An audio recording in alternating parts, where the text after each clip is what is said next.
We've just left the Itezhi-Tezhi town, heading to Mumbwa Itezhi-Tezhi junction.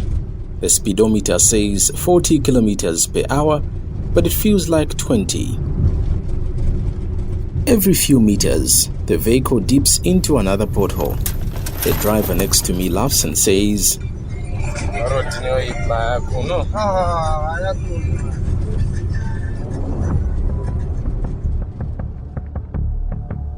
for nearly 50 years, governments have promised to fix this road. Contracts have been signed. More than 300 million kwacha in public commitments have been tied to it.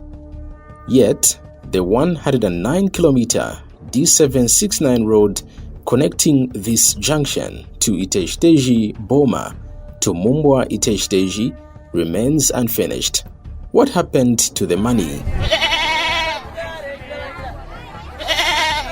About 30 kilometers in, we meet Maria, a tomato trader loading baskets onto a pickup truck. So there are many impacts that bad roads have on the locals, and some of those impacts are faced by women who are in small-scale businesses like selling of vegetables and selling of tomatoes. And this is as a result of costs that they have to bear as a result of bad roads. Say people who are ordering their vegetables from places like Mumbwa, you'd imagine the amount of time that it takes for them to be on the road will be lessened if the roads were better. And also you'd think that maybe people would want to do more businesses, but they're not able to because of the transport issues and because of the costs. Even people who just do the fishing business, they're not able to transport as much fish as they should at the time that they should. Constructed in 1978, the road was meant to connect farmers like Maria to markets, patients to hospitals, and children to schools. But nearly 5 decades later, large sections remain gravel. When the rains come, the road disappears into mud. In 2008, a major rehabilitation was announced.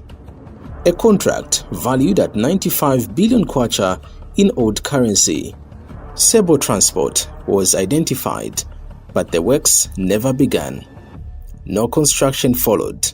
The road remained broken. Then, in 2014, the breakthrough.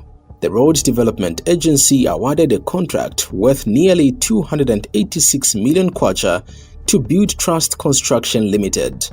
The full 109 kilometers were to be upgraded to bitumen standard within 2 years. We've got the first portion, which is the one that starts from Itezhi-Tezhi going towards the junction. That's a section of about 30 kilometers. That one I've built it up to a single seal. Then we've got a second section that starts from the junction, which is a Mumbwa-Amongo road junction going towards Itezhi-Tezhi. That one has been built up to a double seal, so that one is complete. The only thing that is remaining now is to do line marking and signage. Then after that, that section will be ready for handover. That statement is from Mr. Munalula Akabondo, one of the partners of Build Trust Construction. Engineers described the road as deplorable. Some journeys took 7 hours. Emergency grading reduced travel time to about 2 hours. But later, that grading was flagged as unauthorized under procurement rules. And years later, the contractor had reportedly still not been paid. Only about last month, that's when we got a variation. Obviously, the only issues that we're trying to push for now is the funding so that we're able to move in, do the works, and then allow passage for the people, because that section becomes very bad when it rains. According to records from the Patent and Companies Registration Agency, PACRA, Build Trust Construction Limited lists several directors. The records show that Brian Munduwile is a director and shareholder of the company. He has publicly declared his intention to contest in the August presidential election. Company filings indicate he holds 25,000 ordinary shares. Other individuals listed in the register include Akabondo Munalula, and Adams Salafi Milanzi, each recorded as holding 25,000 ordinary shares. It is not clear what role, if any, individual directors played in the execution or management of the road contract. Efforts to obtain a comment from Mr. Brian Munduwile, Director of Build Trust Construction Limited, were unsuccessful. Calls to his non-phone number did not go through, and follow-up messages on WhatsApp and direct text by this reporter had not been responded to by the time of broadcast. Under the main contract, certified claims were supposed to be settled within 30 days, but by the end of 2016, more than 18 million kwacha remained unpaid. Progress had been recorded, drainage installed, but funding delays slowed the works. Stormwater continued threatening nearby homes. The road was never fully tarred.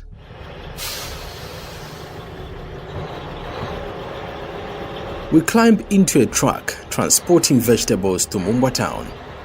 For how long are we still be promised that the government is going to look into that issue? That is the only route that even these expensive things we are observing, whatsoever you buy, the road is bad. So I've got no way of escaping it. That's one of the contributing factor that they are being charged more high price. Kanyama Road, committee kukamba pataenda. Muri 1 week pamene mvula ya loka hii. It's now 1 week since this road was worked on, but the rain have damaged it again. This has affected our business. By 2020, 76 kilometers were reportedly upgraded, but 33 kilometers were downgraded back to gravel due to funding shortages. After hundreds of millions committed, Itezhi-Tezhi still did not have a continuous tarred road. In 2022, 2 million kwacha from the Constituency Development Fund was allocated for rehabilitation. The local council added just over 300,000 kwacha. This is a statement by Itezhi-Tezhi Member of Parliament Twambo Mutinta.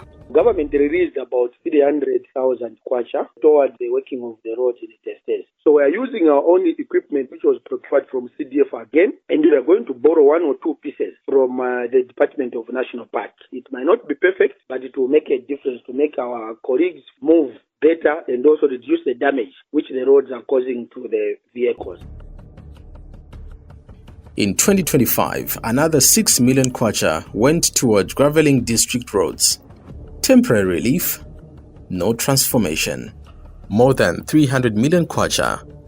Contracts issued, payments delayed, works partially completed.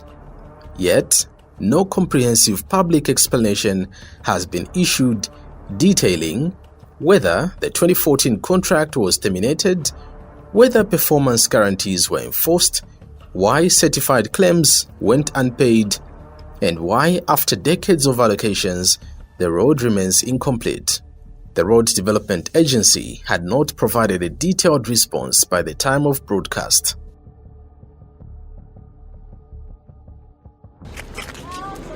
Near Itezhi-Tezhi Boma, we met a group of school children walking along the dusty shoulder. One of them says, "The state of bad roads in Itezhi-Tezhi has affected young people in schools. Let's say those who move from home to schools using vehicles are affected because they arrive late at school and they miss certain lessons. So government has to work on those roads so that those people who use vehicles and going to school, those people who stay far, should also be arriving early at school for lessons." Nearly 50 years after it was constructed, the road remains a road of promises, not delivery. And another generation will grow up hearing the same promise that this road will one day be finished. Reporting for ITT Radio, I'm Joseph Kapandula Jr.